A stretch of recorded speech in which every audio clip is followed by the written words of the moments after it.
चुनाव के वक्त बेरोजगारी सबसे बड़ा मुद्दा होता है, क्योंकि हर राजनीतिक पार्टी को पता होता है कि युवाओं के समर्थन को इस मुद्दे के साथ अपने पाले में किया जा सकता है।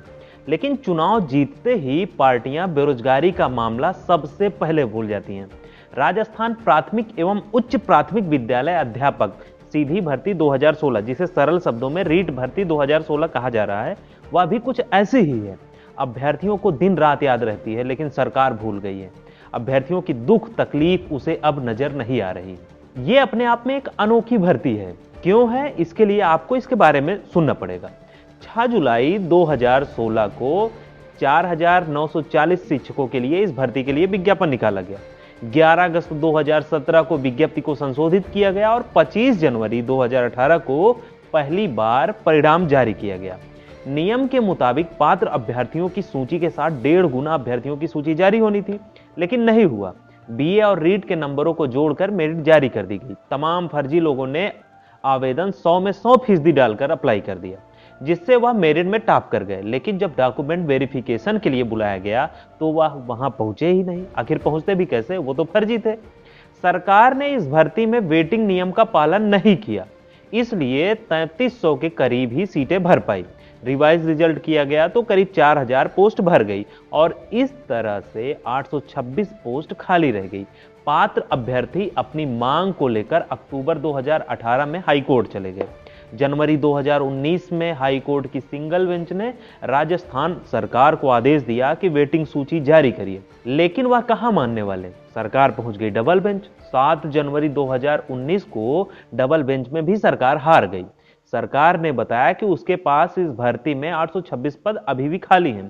कोर्ट ने कहा, जब आपके पास रिक्त पद हैं तो इसे भरिए, वेटिंग सूची जारी करिए। लेकिन शिक्षा मंत्री गोविंद सिंह व अधिकारियों के दिमाग में कुछ और ही चल रहा था। उन्होंने वक्त बीतने के बाद भी वेटिंग सूची नहीं जारी की। 5 मार्च 2020 को रतनगढ़ विधायक अभिनेश महर्षि ने बजट सत्र के दौरान विधानसभा में अभ्यर्थियों की समस्याओं को रखा।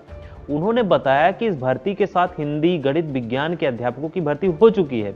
अंग्रेजी के 826 पदों को अभी तक रिक्त रखा गया है। उन्होंने क्या कहा, ये पहले सुनिए। सिंगल बेंच का डिसीजन भी आ गया और डबल बेंच ने भी आदेशित कर दिया सरकार को। उसके बावजूद खाली 826 पद होने के बावजूद भी इन पदों के ऊपर रीशफल करने के लिए आदेश जारी नहीं किए जा रहे हैं। और मेरा ये निवेदन है कि इस संबंध के अंदर राज्य सरकार के नियम 5 रूल 227A रूल ऑफ 1996 के अनुसार प्रत्येक भर्ती में रिक्त पदों पर कम से कम एक बार वेटिंग लिस्ट जरूर जारी होनी चाहिए। लेकिन इस भर्ती में अंग्रेजी विषय की एक बार भी वेटिंग लिस्ट जारी नहीं हुई है। अंग्रेजी विषय की एक बार भी वेटिंग लिस्ट नहीं जारी की गई।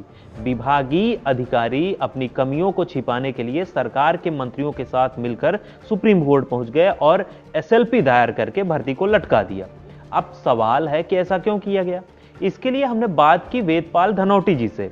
उन्होंने बताया कि सरकार की मंशा है कि रिक्त पड़े पद अगली भर्ती में शामिल कर दिए जाए। हमने पूछा, ऐसा क्यों, नौकरी तो तब भी देनी ही है। वेदपाल ने बताया, हो सकता है उक्त अधिकारियों के रिश्तेदार इस भर्ती में शामिल हों। वेदपाल जी ने आगे बताया कि अगर इस भर्ती को 2020 वाली भर्ती में शामिल किया गया तो नए पात्र भी शामिल होंगे। नए अभ्यर्थियों के शामिल होते ही मेरिट बदल जाएगी। इससे पुराने छात्र संभव है कि बाहर हो जाएं। फिर 3 साल से अधिक का वक्त बीत गया, इससे तमाम लोग ओवरेज हो जाएंगे। सारा नुकसान तो पुराने अभ्यर्थियों को ही है। 27 दिसंबर को कांग्रेस महासचिव अजय माकन जयपुर पहुंचे। वेदपाल धनौटी जी की अगुवाई में अभ्यर्थियों ने उन्हें अपनी समस्या से अवगत कराया। इस बाबत हमने माननीय प्रभारी अजय माकन जी को अवगत करवाया था और उन्होंने इस समस्या, इस चुनौती को भी सकारात्मक तौर पर समाधान का आश्वासन दिया है। और उन्होंने आश्चर्य व्यक्त किया कि वर्तमान सरकार द्वारा दोहरे हाईकोर्ट के आदेश के बावजूद SLP दायर क्यों की गई।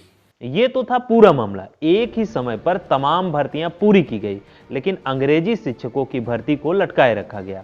शिक्षित समाज बनाने की दिशा में पहला कदम सरकार को बढ़ाना होता है, लेकिन जब स्कूलों में अध्यापक ही भर्ती नहीं किए जाएंगे तो एक उन्नत समाज का निर्माण कैसे होगा।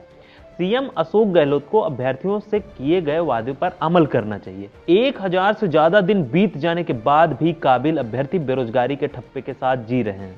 आज के लिए बस इतना ही। चैनल को जरूर सब्सक्राइब करिए। हम बेरोजगारी के खिलाफ मुखरता से आवाज उठाते रहेंगे। धन्यवाद। आपका मुद्दा बनेगा देश का मुद्दा।